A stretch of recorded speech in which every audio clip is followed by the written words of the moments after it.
ఓయ్ దోస్తులు, welcome to empty mix. నేనైతే మీ అందరి కోసం అలనాటి కాలంలో మనకెంతో అలరించిన ఒక మంచి స్టోరీతో మీ ముందుకు వచ్చాను. అదేంటో తెలుసా? అదేనండి అంజమ్మ కపిలయ్య ఉపాయం స్టోరీ.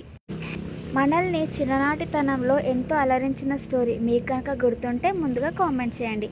సో ఇప్పుడైతే మన స్టోరీలోకి వెళ్దాం, వచ్చేయండి.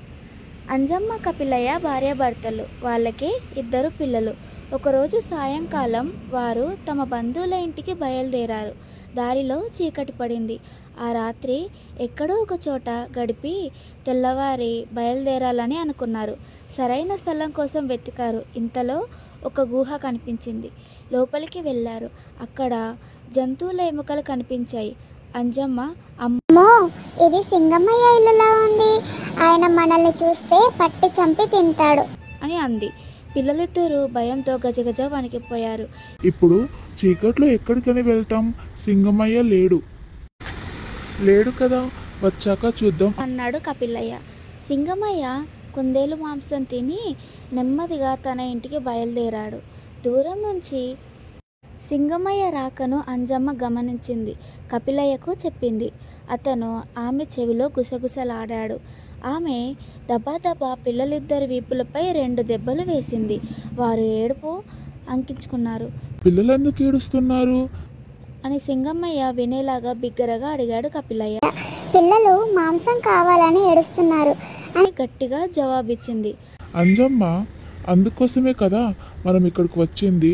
సింహం వచ్చే వేలైంది, వచ్చాక చంపి కడుపు నిండా తిందురు గాని అని కపిలయ్య గంభీరంగా అన్నాడు. కపిలయ్య మాటలు విని సింగమయ్య హడలెత్తిపోయాడు. భయంతో పరుగు లంకించుకున్నాడు. దారిలో చింత చెట్టు కింద చిరుతయ్య కలిశాడు. ఎందుకు పరిగెత్తుతున్నావు అని అడిగాడు. సింగమయ్య సంగతంతా చెప్పాడు. ఇంట్లో ఉన్నది కపిలయ్య కుటుంబం, వాళ్ళు మీ ఇంట్లోకి వెళ్తుండగా నేను చూశాను అని పక్క నవ్వుతూ అన్నాడు. చిరుతయ్య అనుమానంగా చూశాడు సింగమయ్యను. అది ఖచ్చితంగా కపిలయ్య కుటుంబమే, నా కళ్ళారా చూశాను అన్నాడు చిరుతయ్య. అయినా సింగమయ్యకు నమ్మకం కలగలేదు.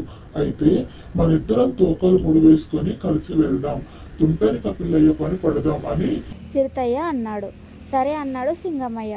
ఇద్దరు తోకలతో పీఠముడి వేసుకొని గుహ వైపు వెళ్ళారు. దూరం నుంచి కపిలయ్య వీరిని చూశాడు. భార్యకు సైగ చేశాడు. ఆమె మళ్ళీ పిల్లలిద్దరిని దబా బాధింది. వారికి ఏమీ అర్థం కాక బిగ్గరగా ఏడ్చారు. ఏడుపు ఆపండి, సింహానికి మాయమాటలు చెప్పి తీసుకురమ్మని చిరుతయ్యను పంపాను, రాగానే చంపి తిందురు గాని అని కోపంగా కపిలయ్య అన్నాడు. సింగమయ్య అనుమానం బలపడింది. భయంతో టారెత్తిపోయి పరుగు తీశాడు.